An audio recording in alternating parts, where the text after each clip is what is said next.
SSC, disconnect, enable on. Copy that, ELCOM. All systems are go for entry, descent, and landing. Stand by. Stand by.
At the dawn of the 21st century, space agencies in Europe and America began making plans to land the first humans on Mars. But manned missions to the Red Planet have been proposed before.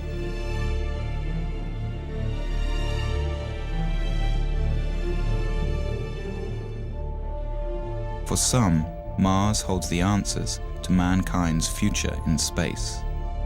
Others say Mars is too far, too dangerous, and too expensive for humans to explore. And in a world torn by troubles, some say there is no need, or will, for mankind to reach into space anymore. More than 30 years after the last Apollo astronaut walked on the moon, the American manned space program seems to have lost its way, unable to reach beyond even low Earth orbit. We've got a problem. NASA has been literally going around in circles with its space program for the past 30 years. Astronautical engineer Dr. Robert Zubrin has been arguing for years that sending humans to Mars is the mission the space program needs. It's time that we set goals for NASA that were worthy of the risks of human spaceflight. Mars is the next logical step in our space program. It's the challenge that's been staring us in the face for the past 30 years. It's the planet that's most likely Earth.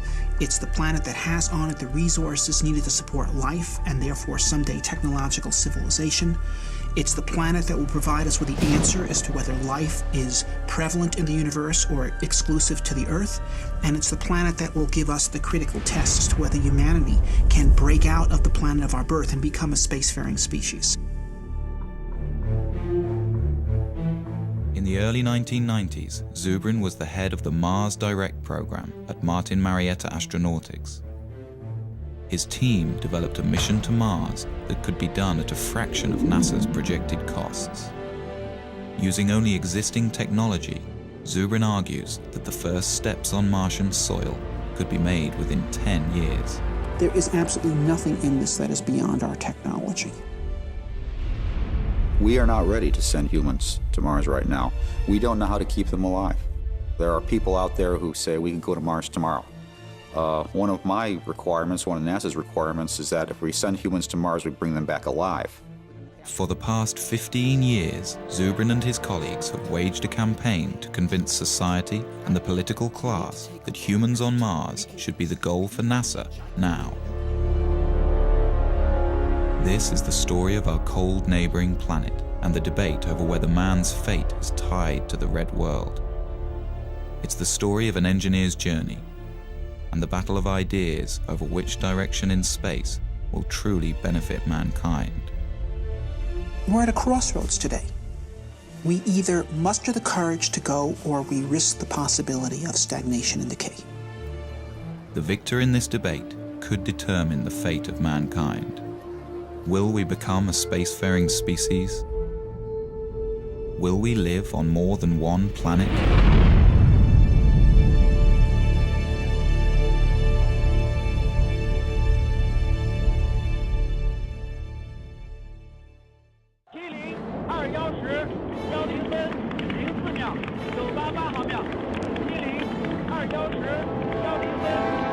In the winter of 2003, the Chinese put their first taikonaut in space.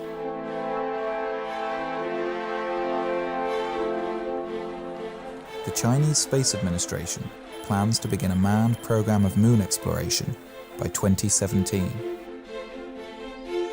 The European Space Agency has outlined a plan for humans to the moon by 2024 and to Mars by 2033. And the Russians, building on years of experience, are conducting tests for long-duration Mars missions. In America, with the impending retirement of the shuttle fleet and the completion of the International Space Station, the Bush administration announced in 2004 the Constellation Program, on the moon, a plan that would return Americans to the moon by 2020. But the program was never fully funded and was eventually cancelled. In 2010, the Obama administration announced its vision for NASA and human Mars exploration. By the mid-2030s, I believe we can send humans to orbit Mars and return them safely to Earth. And a landing on Mars will follow, and I expect to be around to see it. With a new timeline for humans to Mars sometime after 2035, and with administrations changing every 4 or 8 years, it is far from certain that such a plan will be realized.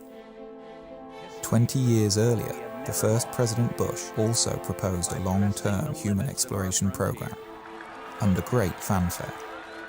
The program quietly died in Congress a few years later. If you want to go to Mars, you cannot do it in 30 years. You can't do it in 20 years. You've got to do it in 10 years or less from program start, or you're more or less guaranteeing political failure. To date, only the Apollo Moon program, which was announced in 1961 and had men on the moon 8 years later, has succeeded in getting astronauts beyond low Earth orbit.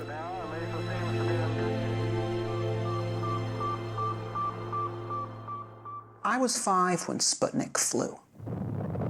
And while to the adults, Sputnik was a terrifying event, to me, as a child who was already reading science fiction, it was exhilarating, because it meant that this possibility of a spacefaring future was going to be real.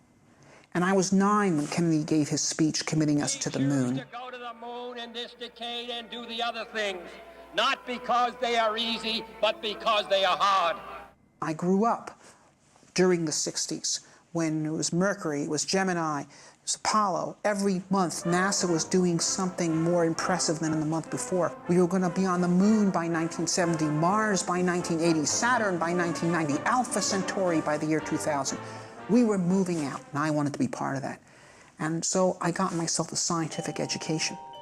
But then, in the early 70s, it's all collapsed. We achieved the first part of that program, Moon by 1970, but the Nixon administration shut down the rest, and we did not move out into space. And for a while, I accepted that, grudgingly. I became a science teacher. But then in the early 80s, something hit me, and I said, I'm not going to accept myself doing less than what I had dreamed of doing when I was a boy. Zubrin went back to graduate school, getting advanced degrees in engineering and aerospace. He then went on to work at Martin Marietta, which later became Lockheed Martin, designing interplanetary missions. It was here that Zubrin's obsession with the Red Planet began to take hold.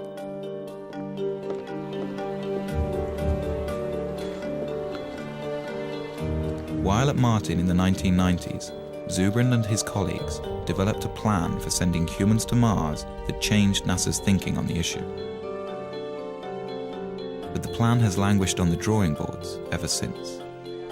Now, as president of the Mars Society, Zubrin is at center stage in the debate over the future of manned spaceflight. Known as a smart, visionary scientist, he has authored several books on exploring space and is the self-appointed spokesman for the possibility of colonizing Mars. Mars is where the future is. Mars is the closest planet to the Earth that has on it all the resources needed to support life and therefore technological civilization. It has water, it has carbon, it has nitrogen, it has a 24-hour day, it has a complex geological history that has created mineral ore, it has sources of geothermal energy. Mars is a place we can settle. One reason for such optimism over a frozen world like Mars is evidence that 2 billion years ago, Mars was a much warmer and wetter place. We think that at one time in the ancient past, Mars was very similar to the condition of early Earth. This Martian warm age lasted for over 1 billion years and could have been a suitable environment for the development of life. If we go to Mars and find evidence of a second genesis on Mars, I think we can conclude that the universe is full of life. We can probably conclude that on some planets that life evolves to more complex forms, and I think we'd be reasonable to conclude that intelligence could also emerge on some planets as well. It really does answer the question, are we alone? And that to me is a question that transcends science. It's a philosophical, societal, as well as scientific question. To me, that's the big prize. That's why Mars is interesting. That's why human exploration makes sense. Space programs are often criticized for the huge sums of money they require. Although the American space program is less than 1% of the federal budget, a human mission to Mars may have to wait for better times. There are those who say that we have many problems to deal with here on Earth, and we need to postpone ventures such as the human exploration on Mars until these problems are solved. Well, there were many problems in Spain in 1492, and there still are. There are problems that need to be dealt with here on Earth and should be dealt with. But we also have to think of the future. We also have to think about opening up new volumes in human history.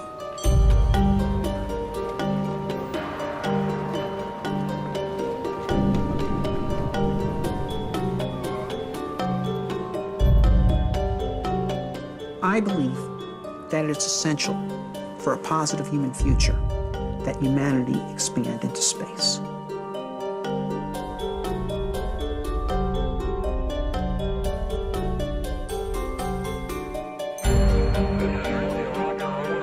The greatest value that we got out of Apollo was the creation of intellectual capital through the inspiring of millions to go into science and engineering to be part of the great adventure of human expansion into space. There's a phrase that happened with the Apollo program, which was, if we can go to the moon, we can, and then everybody's filled in whatever they were interested in. Build mass transit, cure cancer, do this, do that. The point is, it did give us a sense that we could accomplish great things. It did bring out the best of us.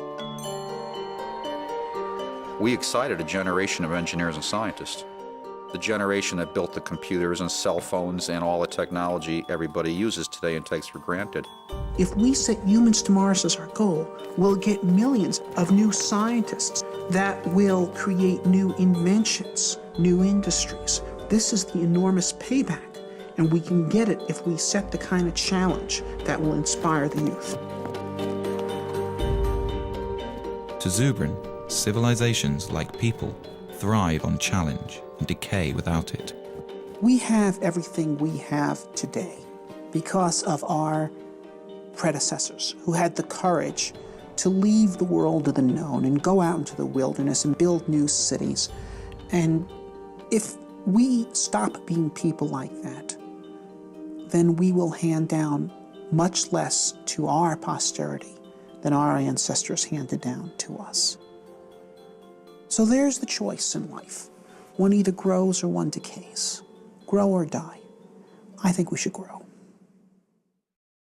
History proves that we have never lost by pressing the limits of our frontier.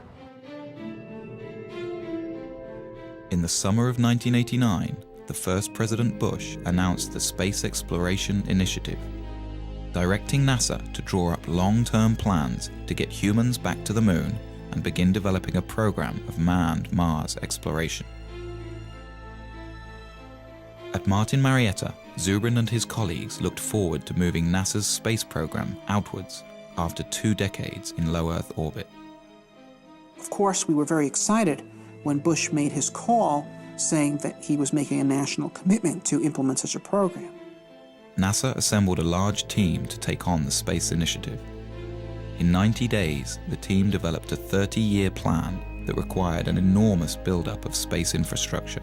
What the NASA bureaucracy decided to do was basically design the most complex mission they possibly could in order to make sure that everyone's pet technology would remain mission critical, which is the exact opposite of the correct way to do engineering. First, NASA would triple the size of the planned space station and add enormous hangars, as well as free-floating fuel depots, checkout docks, and cruise stations. Then, on the moon, they would construct more shipbuilding facilities, bases, and depots. Next, the moon crew would construct the Mars ship, a huge craft dubbed by its detractors as Battlestar Galactica. This ship would carry everything to Mars over an 18-month flight. Once in Mars orbit, a small group would descend to the surface, spend a few days, then plant a flag in the ground and go home. The plan became known as the 90-day report. To those of us at Martin who had been engaged in designing Mars missions, when they saw the monstrosity of complexity of the 90-day report, we were dismayed, and it was readily apparent to anyone with any insight that that program would fail politically. The plan was submitted to Congress. The estimated cost, $450 billion. The legislators went into sticker shock. This would have been the single most expensive program for the United States since World War II. By the end of 1990, Congress had refused all requests for SEI funding. When the realization came that SEI was doomed, Zubrin wrote a memo to his colleagues at Martin Marietta, outlining his problems with the NASA plan and arguing for a more direct approach. Zubrin favored launching a Mars mission directly from the surface of Earth, using only existing rocket technology. This negated the need for a lunar base and avoided the complexity and cost of building ships in space. He also objected to NASA's plan for a short surface stay on Mars, a mission that would amount to little more than a flag and footprints exercise. To Zubrin, we were going to Mars to explore and develop a new world. To maximize surface time, Zubrin proposed using a faster flight path, known as a conjunction-class mission. This would mean a crew could arrive on Mars after only a 6-month journey. They would then remain on the Martian surface for a year and a half. This would give the team time to explore a wide area and conduct detailed research about the planet. Then, as the Earth return window opens, the crew would launch from Mars for the 6-month trip home. Zubrin was convinced that a simplified, more robust and cost-effective mission could be designed using these principles. Along with several like-minded colleagues, Zubrin decided to ask management at Martin to allow them to design alternative Mars missions. The management approved that, and we formed a team. It was known as the Scenario Development Team, of just 12 people from the whole very large Martin company. One team member, whose thinking was closely aligned with Zubrin's, was David Baker. I went off to my office and said, all right, how would I do a Mars mission if I had to pay for it and I had to go on the ride? And I said, well, it's going to be simple. There's going to be no on-orbit assembly. I really tried to take everything out of the mission that didn't absolutely need to be there. While the rest of the team focused on longer-term, more traditional mission plans that required on-orbit assembly, Zubrin and Baker decided to collaborate on a mission that could be done near-term. We decided to do Mars the way Lewis and Clark did America. Okay?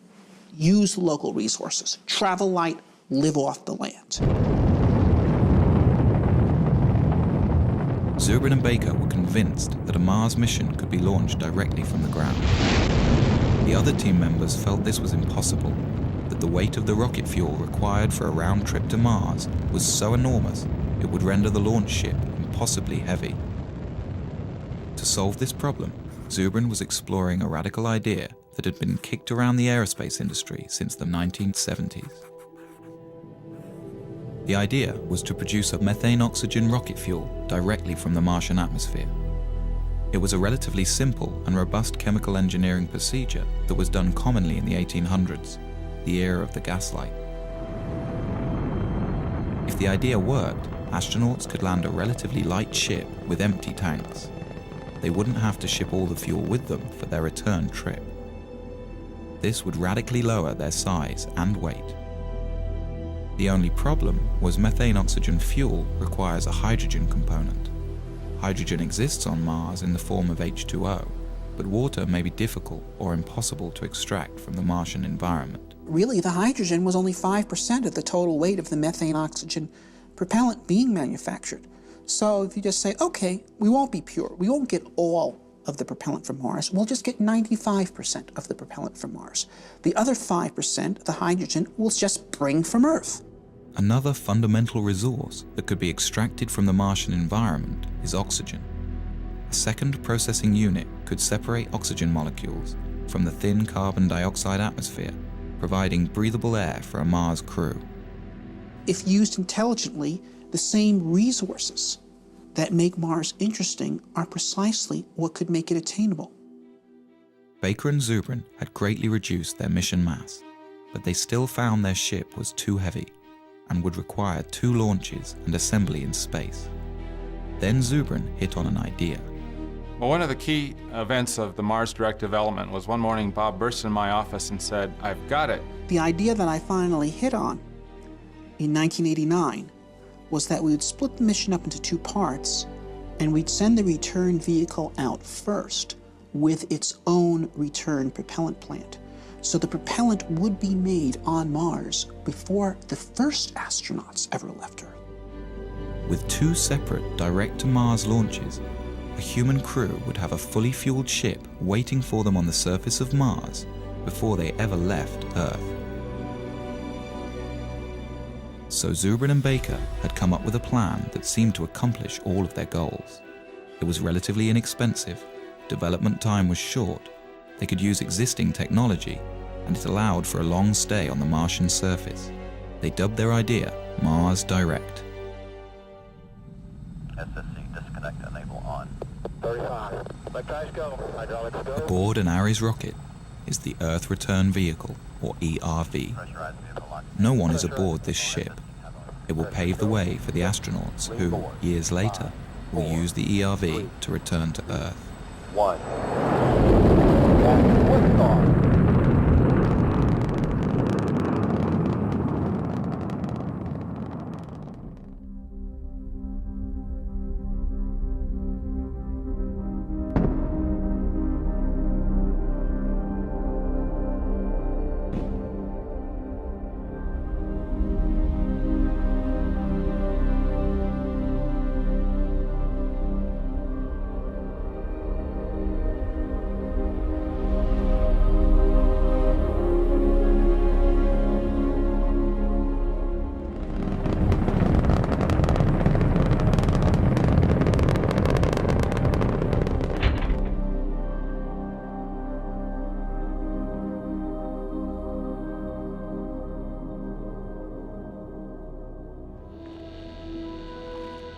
On its second day, the ERV deploys a small nuclear power reactor. The reactor powers a chemical plant inside the ERV. the plant will produce the methane-oxygen rocket fuel for the launch home.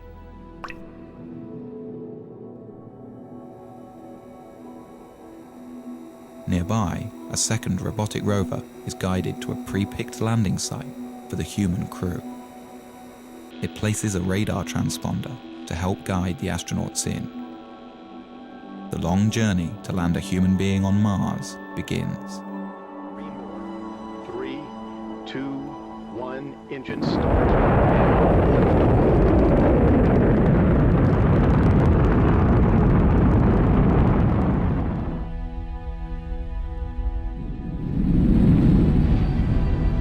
Carrying the most skillfully assembled flight team in history, 4 astronauts begin their 2.5-year mission to the Red Planet. This will be the first time a human has gone beyond the Earth-Moon system, 250 million miles farther than any person has ever been.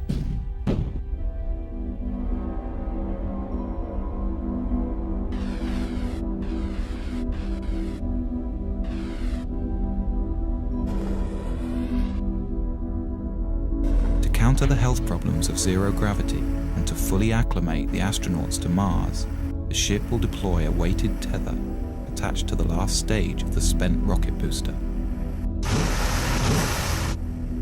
By thrusting the ship into a rotational spin, the counterweight of the rocket will create centrifugal force and thus artificial gravity.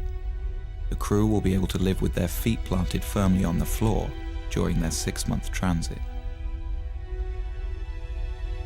But the HAB is not entirely alone on its journey.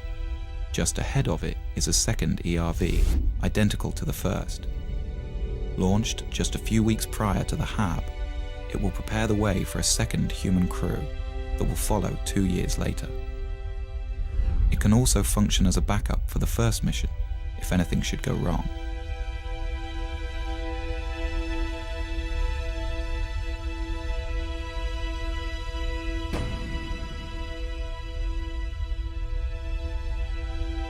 On the 6th month of the flight, the crew will gaze upon an alien world. This is the new frontier. Oh, spectacular. Just spectacular. After days in orbit and satisfied with the landing conditions, the crew will receive final word from Mission Control on Earth. All systems are go for entry, descent, and landing. 3, 2, 1.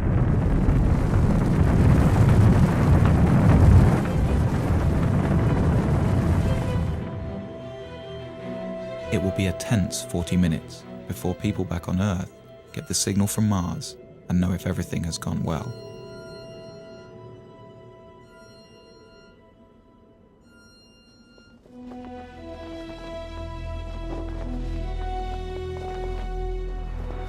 Okay, 75 feet. Car's looking good, down a half. 6 forward.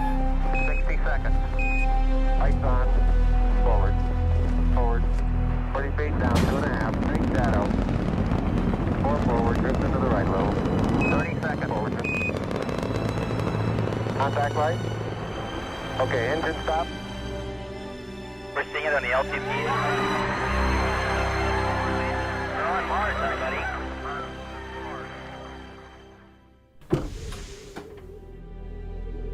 For more than 500 days, the astronauts will live on Mars and embark on one of the greatest journeys of discovery in the history of science.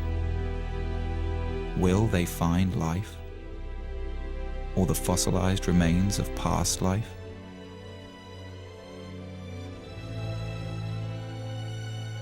Such a discovery could tell us whether our solar system has seen more than one Genesis, and answer the ultimate question: are we alone? In any case, these explorers will be learning how feasible the colonization of Mars really is, and whether or not mankind has a future among the stars.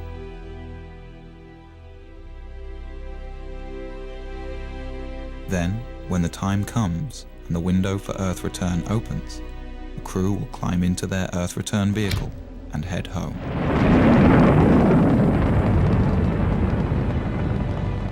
They will arrive home heroes, the first to stretch the limit of man's expanse from one planet to another, their names added to the list of great explorers of new worlds. In their footsteps, others will follow.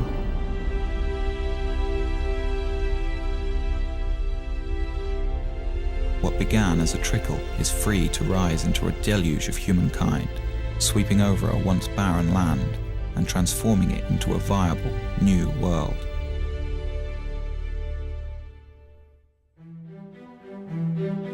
When Baker and Zubrin presented Mars Direct to their bosses at Martin, they expected the worst. To their surprise, management was excited about it. They liked the fact that everything needed was relatively simple and near-term.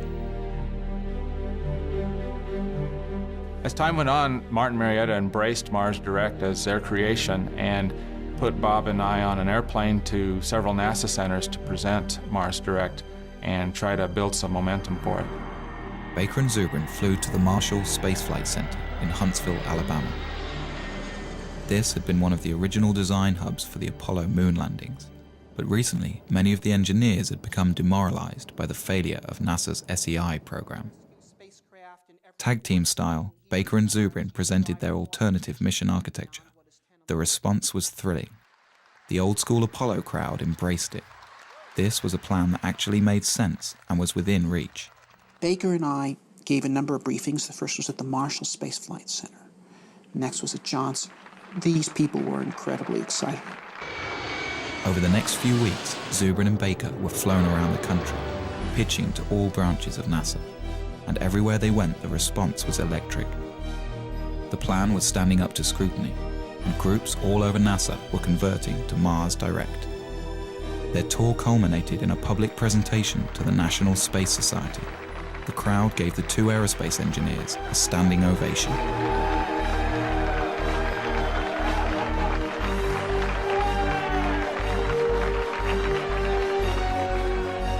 A week later, the story was in newspapers around the country.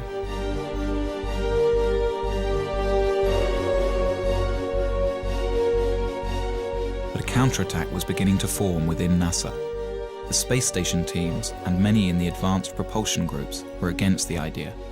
Since Mars Direct didn't need their programs, they felt under threat.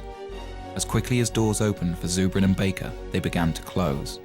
NASA didn't want to pursue a Mars mission at that time. They didn't want to be derailed by a bunch of Mars fanatics that thought that their idea of what NASA should do should overwhelm what NASA thought NASA should do. What we did in Mars Direct was literally come up with the leanest solution, the one that involved the least spending on an assortment of technologies and infrastructural elements, including, for example, we made no use whatsoever of the International Space Station. And so people involved in all those programs were very upset because we were showing that you could go to Mars without their program being required. And they felt that we were de-justifying them. The NASA administration rejected Mars Direct. The two engineers were outsiders again. But Zubrin remained determined. Bob had grabbed hold of it, and I could see that it was his, and no matter what I did, he was going to do what he was going to do. And he was going to be a proponent for it and push it, and I really saw my role sort of evaporate. It's a little bit like being a dim planet next to a bright star around him in terms of his enthusiasm, and you really can't compete with that. All you can do is decide how you're going to deal with it. By February 1991, Baker quit Martin to start his own firm. Zubrin battled on. For the next year and a half, Zubrin tried to get NASA to pay attention, giving speeches, writing papers, but Mars Direct's time seemed to have passed.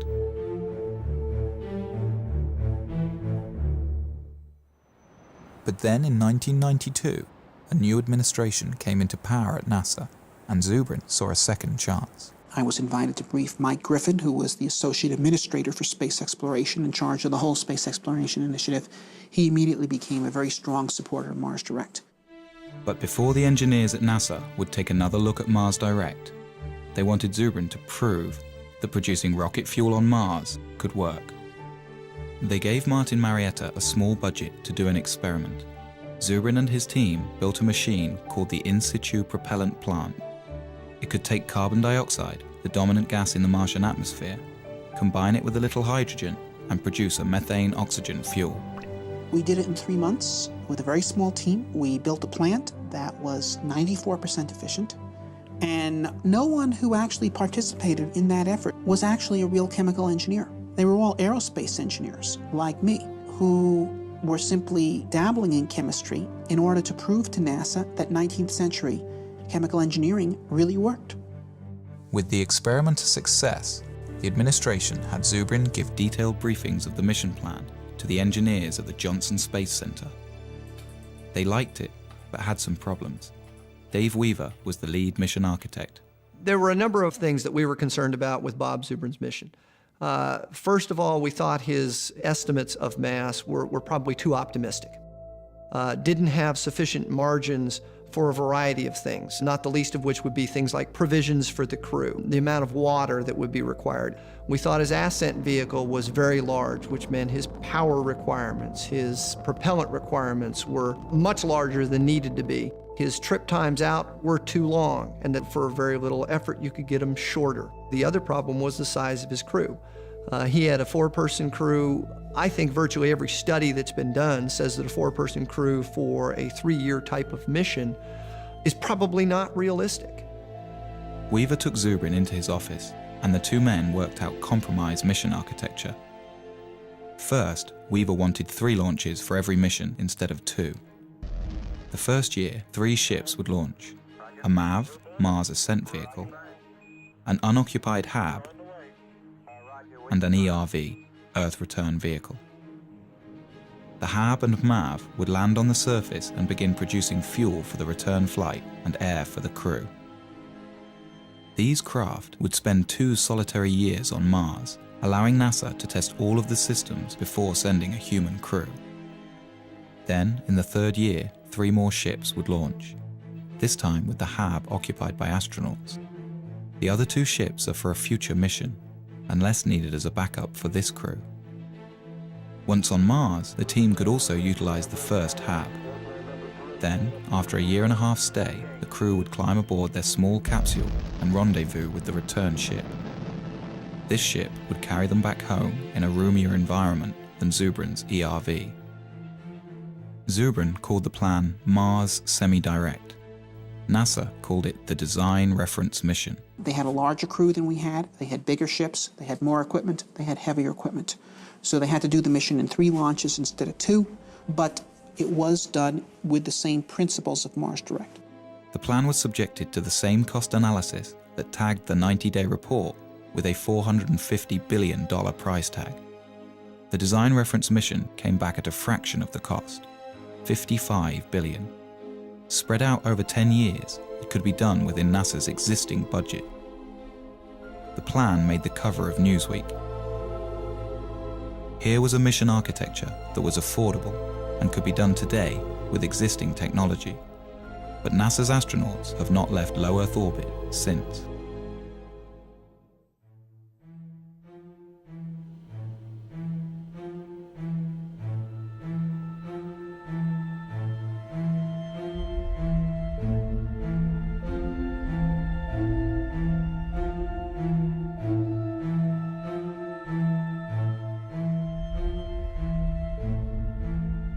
With the completion of the International Space Station and the retiring of the Space Shuttle program, a debate rages over the future of space exploration.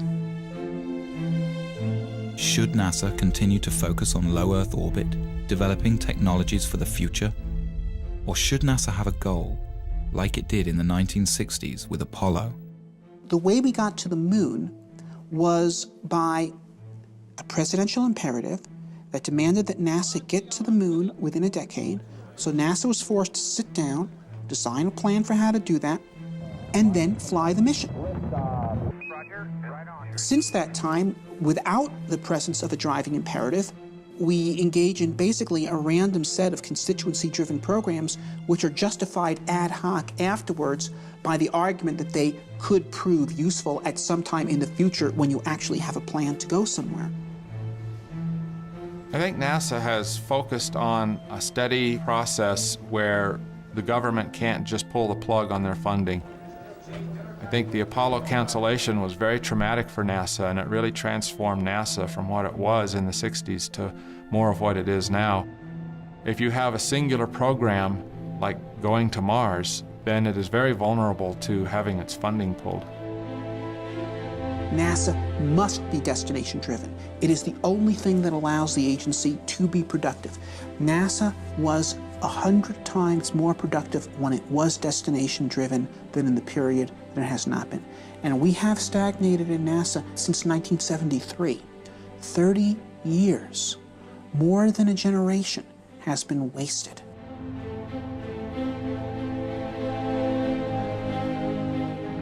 The American space program's been stagnant for 30 years. There's a once-in-a-generation shot right now to get it moving again by giving it a goal that'll take it somewhere. So the stakes today are high. And if you ask me if I am nervous right now, I am. Dr. Zubrin. Why is NASA stuck in low Earth orbit? The problem with NASA's lack of current achievement is not money. The problem is lack of focus, it's lack of a goal. It shouldn't be humans to Mars in 50 years. It should be humans to Mars in 10. We can do this. We do not need gigantic nuclear electric spaceships to send people to Mars. That is pork, it's nonsense. The primary question I get from the American people is, why aren't we doing this? There's a big sense of disappointment, almost verging on a sense of betrayal. The purpose of spaceships is to actually travel across space and go to new worlds, not to hang out in space and observe the health effects from doing so. Dr. Zubrin, in your testimony, you were very passionate, but you also were mad. You're mad we haven't done this, or that this vision has been stolen from a generation?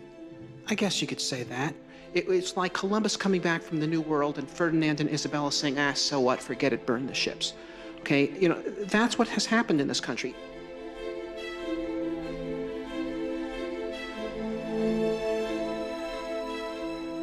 We've won our point that there needs to be a destination. What we need, the point we need to win on now is that the destination needs to be Mars, and it needs to be soon.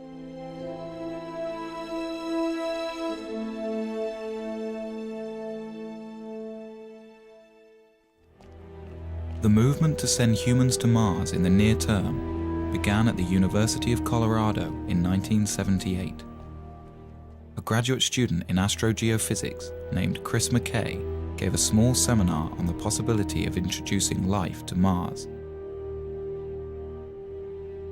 I got interested in Mars in graduate school. I entered graduate school the same year that Viking landed on Mars and sent back these images, and it sent back data that showed all the elements needed for life are here on this planet, and yet there's no life here. I thought, oh, that's odd. It's sort of the lights are on and nobody's home. And I thought, well, that's curious. So some of my other grad students and I, we sort of got together to talk about, well, if there's no life on Mars now, could we put life there? And that evolved also into the question, well, maybe there was life in the past, and we could find fossils, evidence of it.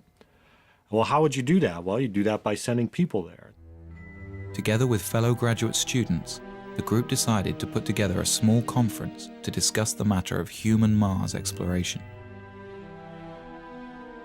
We basically just started a forum. We invited everybody from all the NASA centers and from all the universities that were involved in it, and they all came. And it really was, in retrospect, I realized a very important step toward building a consensus for human exploration of Mars. In 1996, I published my first book, The Case for Mars, and the response was phenomenal. I got 4,000 letters from all over the world. I had Parisian bankers and 12-year-old kids in Poland and firemen from Saskatoon and astronauts, and they're all writing me and saying, how do we make this happen? Bob Zubrin came to the third Mars conference and got very much involved. And he was willing and interested in forming a society, forming a group and organizing. He said, look, if we could pull these people together, if we can get them to work together, we could have a force that could actually make humans to Mars happen. The group formed the Mars Society. Robert Zubrin became the president. They held their first convention in 1998. The convention was just magic. We had no idea how many people were coming.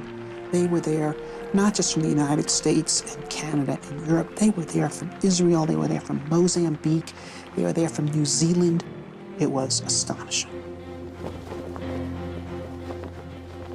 Since its inception, the Mars Society has attracted members worldwide. Derek Shannon is the head of the Southern California chapter. He's met with political leaders from all over the country. If you make them look at the whole Mars vision in historical terms, it becomes a much easier sell. How will the Martians remember our century? They're probably not going to remember our deficit, our wars, our healthcare. Those will be footnotes. What they'll remember is that out of all of human history, there came a generation that decided to take this amazing step out into space. And if you tell politicians that they're the ones whose names actually get to be remembered, that's when, hopefully, the space program starts going somewhere. In order to further the knowledge necessary for a manned mission to the Red Planet, the Mars Society has been building research stations around the globe, all of them based on the design of Zubrin's HAB module.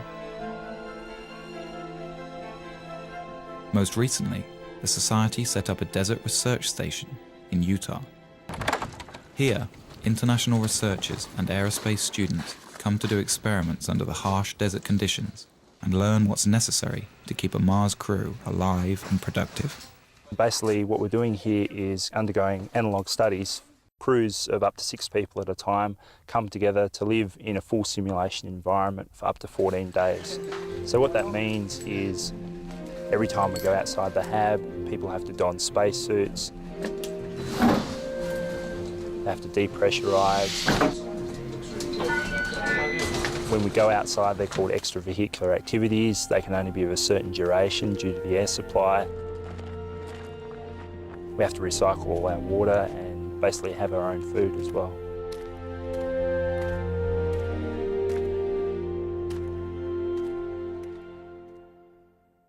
It's great to fantasize, but it's another thing when you have to put it together, when the nuts have to fit the bolts.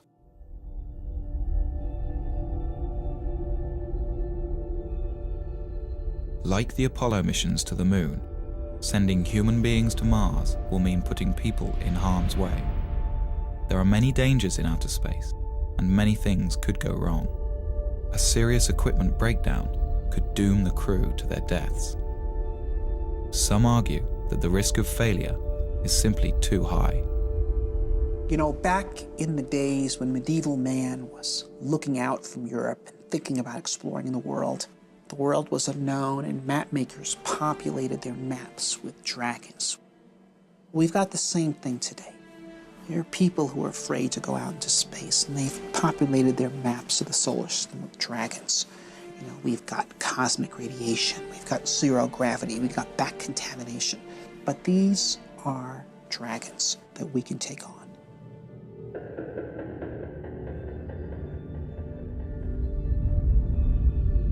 There are two kinds of radiation astronauts must contend with in outer space: solar flares and cosmic rays. Solar flares are floods of protons that burst from the sun at irregular intervals and would be dangerous to an unshielded human crew. We are not ready to send humans to Mars right now. We've got to know a lot more about radiation and radiation mitigation. One of the Apollo flights barely missed, like by a week, a major solar event. If it had gone off when the Apollo astronauts were on the way back and forth to the moon, they would have gotten their entire lifetime radiation dose in that one mission. And that's just one solar flare. So that's why we worry about this.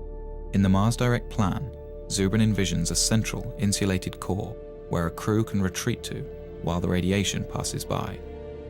The core would be surrounded by all the provisions of the mission. This should stop any harmful dose of radiation from reaching the astronauts. Basically, you use your pantry as your storm shelter. So a solar flare happens, the alarm bell rings, the crew goes into the storm shelter, they stay in there cramped up pretty tight for a few hours until the all clear rings and they come out. This is going to happen once, it might happen twice in the course of the mission. The second type of radiation is cosmic rays. This constant rain of charged particles comes from interstellar space and cannot be avoided without many meters of shielding. We can experience some of this type of radiation on Earth at high altitudes. Airline pilots who spend their careers flying high in the atmosphere can receive almost as much of this radiation throughout their life as a Mars astronaut would on a 2.5-year mission. It's a long trip. It's a 6-month trip there, a 6-month trip back. It's probably a year on the surface. That's a lot of radiation. The best estimates are that the magnitude of that dose is not that great, perhaps 60 rem of radiation scattered over 2.5 years. Now, 60 rem of radiation delivered over a long period of time like that would not create any noticeable effects at all. It would, though it is believed, increase your statistical risk of getting cancer at some point later in your life by about 1%. Right now, if you're an average American and you do not smoke, you have a 20% chance you're going to die of cancer. This would make it 21. If you're an average American smoker, it's 40. So in fact, if you recruited the Mars crew out of smokers and sent them to Mars without their tobacco, you would be reducing their chance of getting cancer.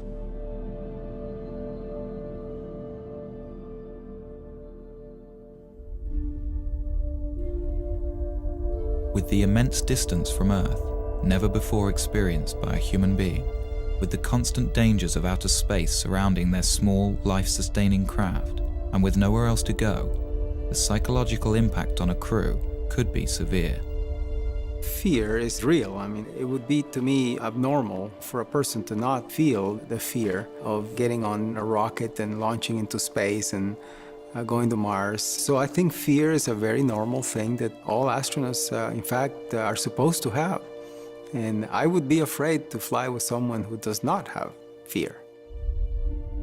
Some psychologists worry that cabin fever could set in, and the crew might literally go crazy.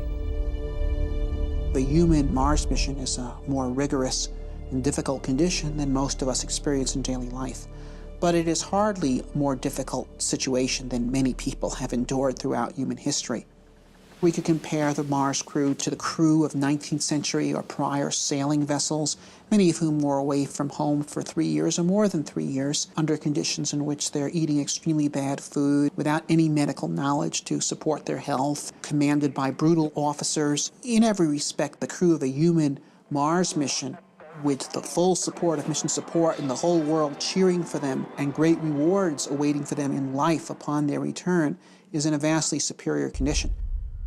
The Mars Direct crew will spend most of their time inside the 2-story HAB, carefully designed to promote psychological well-being despite the confinement. The space where I think everybody would spend the most time, just like a lot of homes on Earth, would be the galley wardroom area. There would be chairs, a table, some kind of large screen for entertainment. You would have individual staterooms about 4 or 5 feet wide. The ability for them to communicate with loved ones, with colleagues on Earth, I think will be almost unlimited. A Mars crew will need to be carefully chosen and thoroughly tested to ensure their ability to handle the extreme isolation. Wow, what a place. What a view, isn't it, John? It's absolutely unreal. John Young, who went to the moon, used to say that he could cover the Earth by just lifting his thumb up to it. And he says that when you go to Mars, you are going to redefine the concept of loneliness. And so it is very important that the crew be well balanced and well chosen so that they can support each other. Whoever gets picked to go, they will have to learn to live together for 2.5 years. If you put out a call for volunteers for the first crew to Mars, they'd be lined up coast to coast. Most people recognize what's left after you go is the good you left behind. And to take part in a venture of this character, of such a historic character, of extending the reach of the human species, this is something of immortal significance.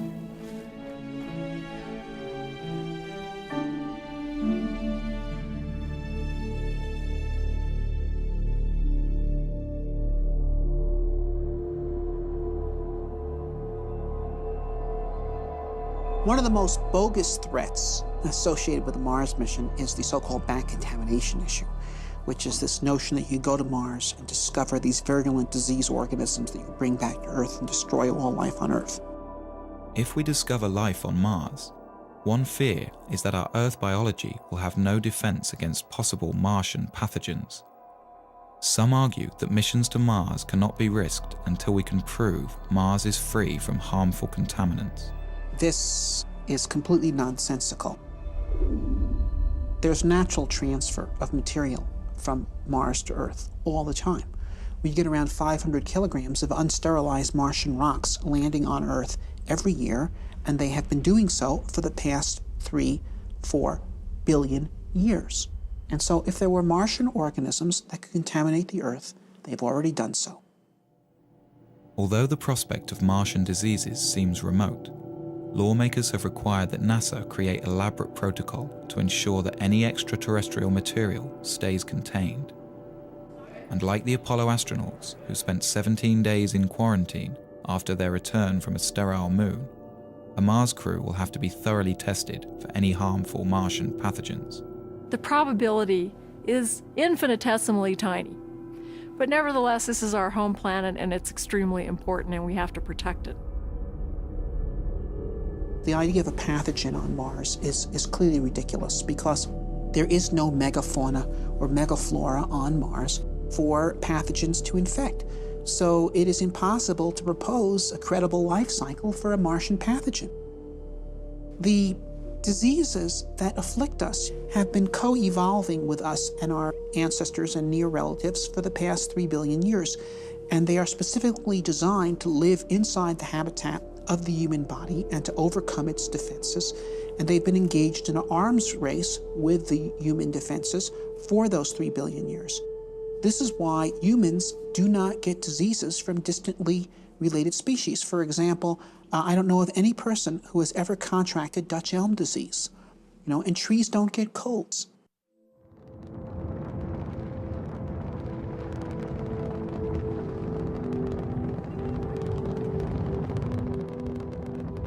When the first Mars lander touches down, the crew will be staring out at a new world, a place that in 4 billion years, no eyes have ever seen.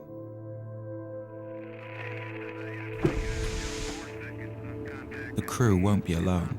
Millions of television viewers back home will be watching as the first man or woman places their footprint into the rust-colored soil. The crew will savor these moments, for here, someday, a new branch of civilization might begin, and future Martians will remember and celebrate this day.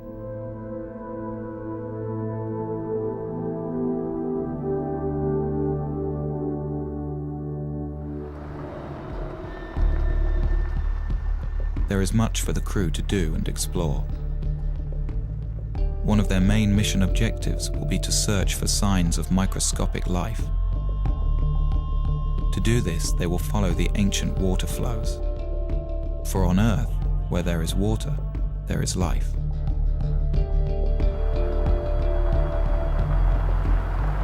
To help the crew in their search, they will have a pressurized rover that allows them to explore in a comfortable shirt-sleeve environment.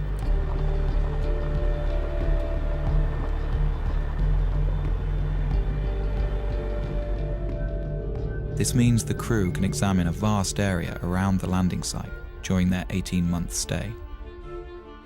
And there is much to explore. Mars has 58 different kinds of topography and a surface area equivalent to all the continents of Earth combined.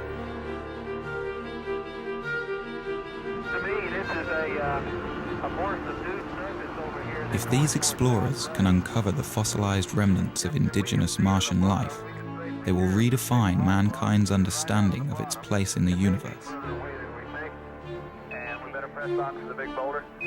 For if life arose separately on a planet so close to our own, it strongly suggests that the universe is a biologically rich place and full of life.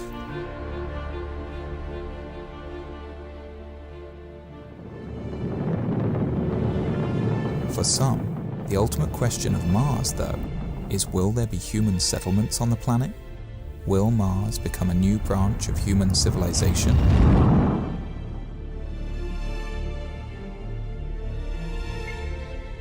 As each subsequent Mars mission explores a wider and wider area of the planet over several years, an ideal site for a base will be found. probably one with a thermal vent that can supply water and power. At that point, several HABs will be landed in this one spot, with crews that plan to stay for 4, 8, or even 12 years. The HABs will be interconnected, and a permanent human presence on Mars will be established. This scientific community will have to learn to become self-sufficient, to be able to survive on Mars without supplies constantly being sent from Earth. But unlike any other planet in the solar system besides Earth, Mars has all of the fundamentals needed to make this possible. Its 24-hour and 37-minute day is critical for growing plants. It has all of the elements necessary for creating building materials like plastics, metals, and glass. And it has oceans of water frozen into the soil. If we can develop this craft of living on Mars, then Mars becomes inhabitable. Not immediately physically, but intellectually. I mean, look, what determines whether an environment is habitable or not? Is Colorado habitable? We're not naturally adapted to live in Colorado. We're tropical animals. No one could survive a single winter night here without technology, such as clothing, efficient use of fire. We invented our way into becoming people that could colonize such hostile environments.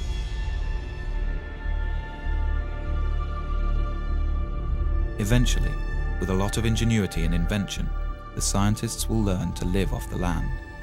They will grow crops in the iron-rich but potassium-poor soil. And they will produce oxygen and energy from the water and atmosphere.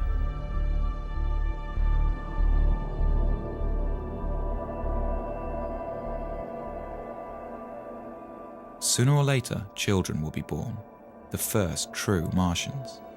They will grow up to see Mars as their home. With time, more and more people will arrive. These won't only be scientists, but settlers, people who plan to stay. They may come for all kinds of reasons, but to them, Mars will be a chance to start over, to build a new life for themselves. The well of human social thought is not exhausted by the present age, and I don't think will ever be exhausted. There will always be people with new ideas on how humans should live together. With Mars so far away, the hold of Earth governments on their colonies will be tenuous. The Martians will need to govern themselves. Mars is not going to be a utopia. Mars is going to be a lab. It's an open frontier. It's a place where things are going to be tried out. I think we'll see a lot of noble experiments on Mars. Perhaps some of these Martian colonies with their novel ideas based on the best thought the 21st century has to offer, maybe they'll find ways in which humans create societies that are more humane and offer more opportunity for human potential.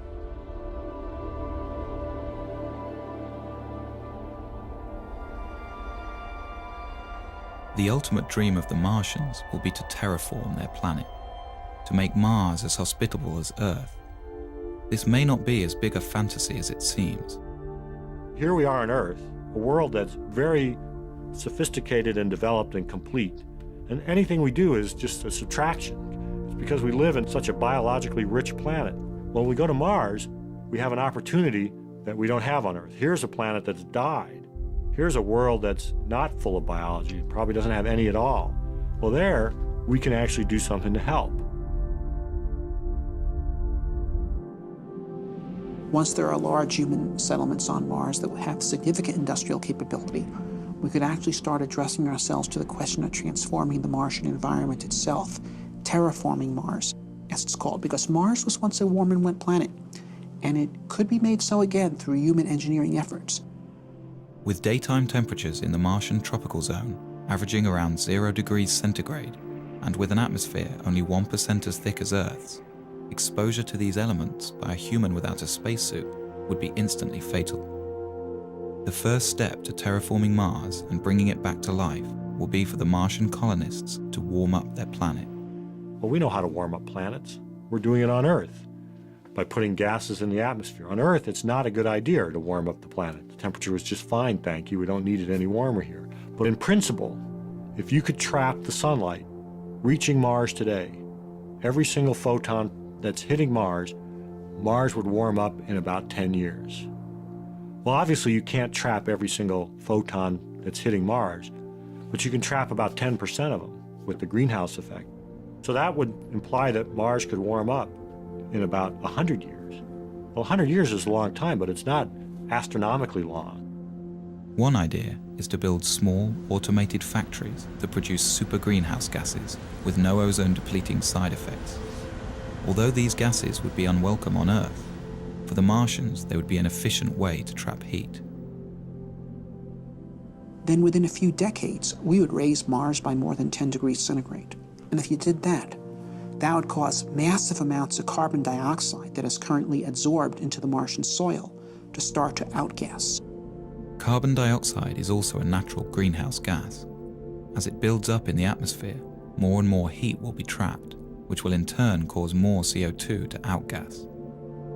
The process will become automatic, and as the atmosphere thickens, Mars will eventually reach a state of equilibrium and stay warm naturally.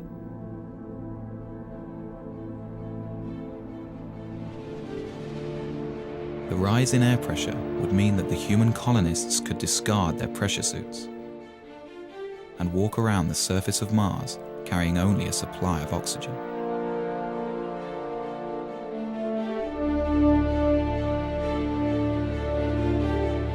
And as the temperatures rise on Mars, water frozen into the soil will begin to melt out.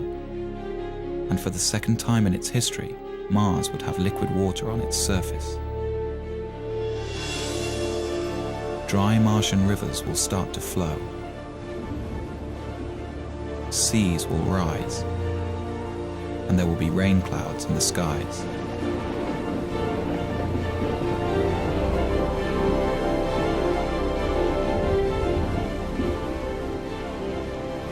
The return of Mars to its warm and wet stage will make it a fertile environment for life. Any indigenous Martian organisms lying dormant will begin to grow, and Mars will be full of Martians.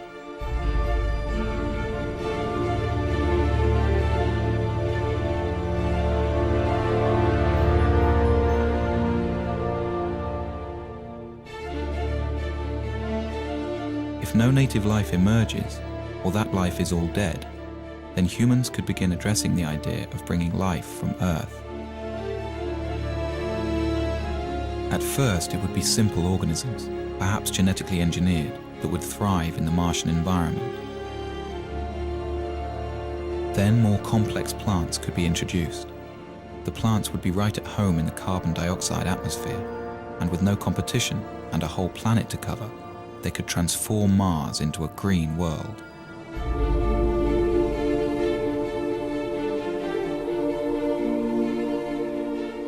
Warming Mars so that it sustains life is rapid, but then the slow process of making the atmosphere breathable for humans and animals starts, and that's done by plants. Although the process will happen naturally, if the colonists can't find a quicker way, it will take tens of thousands of years. This is a philosophical debate. Many people think the universe has a big sign on it that says, "Do not touch." Leave it alone. It was made this way. It is not in our purview as human beings to change anything.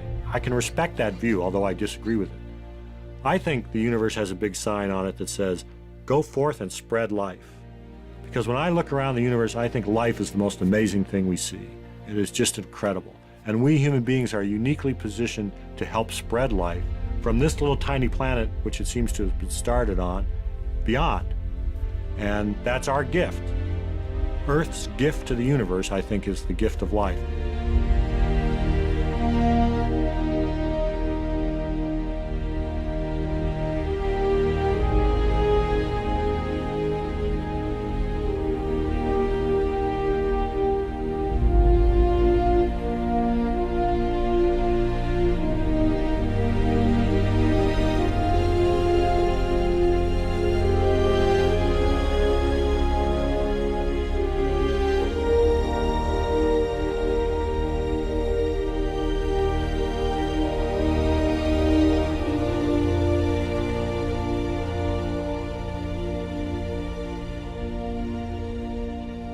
This scheme for terraforming Mars is based on 20th century notions of engineering.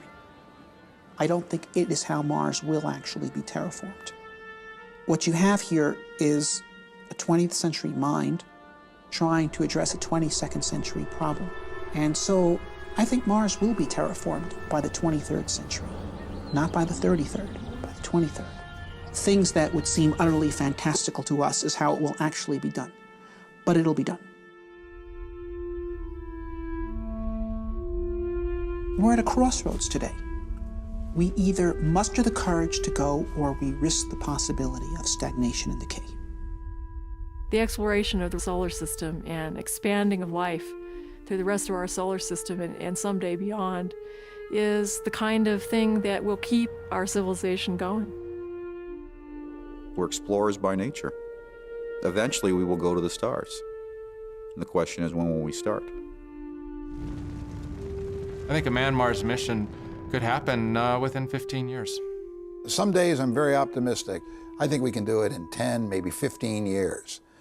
Other days I see all the political things that go into the space program. I look back on the 30 years we've been bogged down, and I get more negative about it, and I say it's going to be another 3 decades or 4 decades. I would be surprised if we got to Mars prior to 2025 or 2030. In May of 2018. Understanding the various political obstacles that exist and what we need to fight through to get the program started, I believe that we will be on Mars by 2020.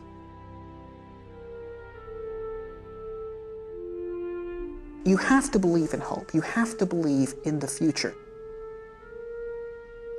There are more and more people coming around to the point of view that a positive future for humanity requires human expansion into space. We will eventually break through the forces of inertia that have been holding this thing back.